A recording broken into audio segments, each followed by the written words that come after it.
ደብረ ብርሃን ዩኒቨርሲቲ በመጀመሪያና በሁለተኛ ዲግሪ ያስተማራቸውን 807 ተማሪዎች አስመርቋል። ተመራቂዎቹ በመደበኛው የቀን መርሃ ግብር በማታና በርቀት በተለያዩ ትምህርት ዘርፎች የሰለጠኑ ናቸው።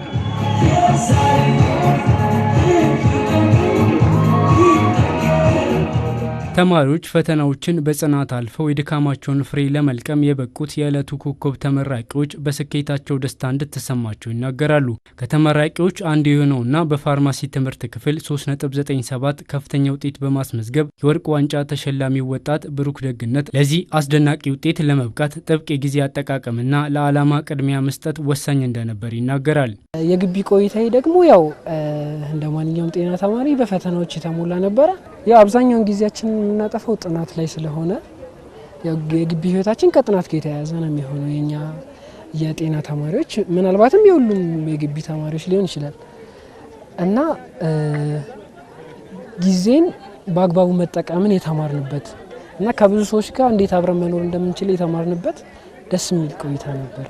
የግቢ ላይ አሪፍ ውጤትም ለማምጣት ሆነ ህይወታችንን የተሳካ ለማድረግ ወሳኙ ነገር ጊዜ ነው። ሌላኛዋ በማኔጅመንት ትምህርት ክፍል 3.96 ያስመዘገበችውና ከሴት ተማሪዎች መካከል ከፍተኛ ውጤት ያመጣችው ትርንጎ ገዛኸኝ ናት። ትርንጎ የስኬቷ ሚስጥር ውጤቱ የእሷ ብቻ ሳይሆን የቤተሰቦቿና የሁሉም የጋራ ድካም ውጤት መሆኑን ትናገራለች።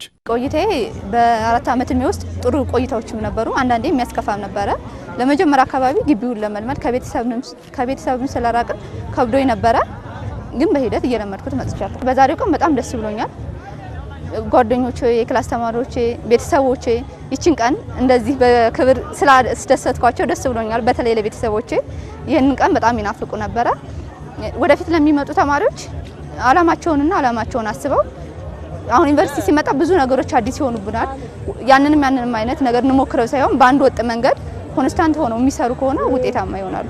የእነዚህ ወጣቶች ስኬት የጽናትና የድካም ውጤት ብቻ ሳይሆን ለቀጣዩ ትውልድ ትልቅ ማሳያና ማበረታቻ ነው። ደብረ ብርሃን ዩኒቨርሲቲ በዘንድሮ ዓመት 807 ተማሪዎችን አስመርቋል። ተቋሙ ትምህርትን ይበልጥ ውጤታማ ለማድረግ ንድፈ ሀሳብን ከተግባራዊ ስራዎች ጋር ከማቀናጀቱም በላይ ተማሪዎች ወደ ተለያዩ ኢንዱስትሪዎች በመሄድ የቀጥታ የስራ ልምድ እንዲቀስሙ ማድረጉንም አስታውቋል። ይህም ለተማሪዎቹ ከፍተኛ ክህሎትና የፈጠራ አቅም እንደሚሰጥ ታምኖበታል።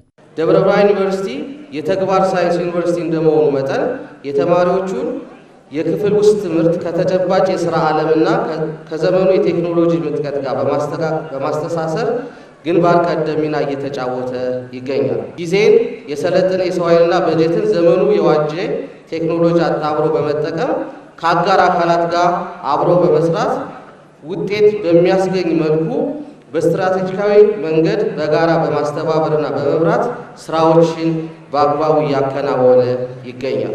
ተመራቂ ተማሪዎች የተሰጣቸውን አቅምና አጋጣሚ በመጠቀም በቅጥር ላይ ብቻ ሳይመሰረቱ የራሳቸውን ስራ በመፍጠር የህይወት ጉዟቸውን በስኬት እንዲመሩ ዩኒቨርሲቲው መክሯል። ወደ ስራው ዓለም ስትሰማሩ ሀገራችሁን በቅንነት በታማኝነትና በላቀ ሙያ ብቃት እንድታገለግሉ አደራ እላለሁ። ውድ ተመራቂዎች በስራ ዘመን ቅንነትን፣ ታማኝነትና ሙያዊ ስነ-ምግባር ማሳደግ ለሀገራችሁ እድገትና ሰላም እሴታችንን በጠበቀ መልኩ የበኩላችሁን አስተዋጽኦ እንድታበረክቱ አደራ ልላችሁ እወዳለሁ።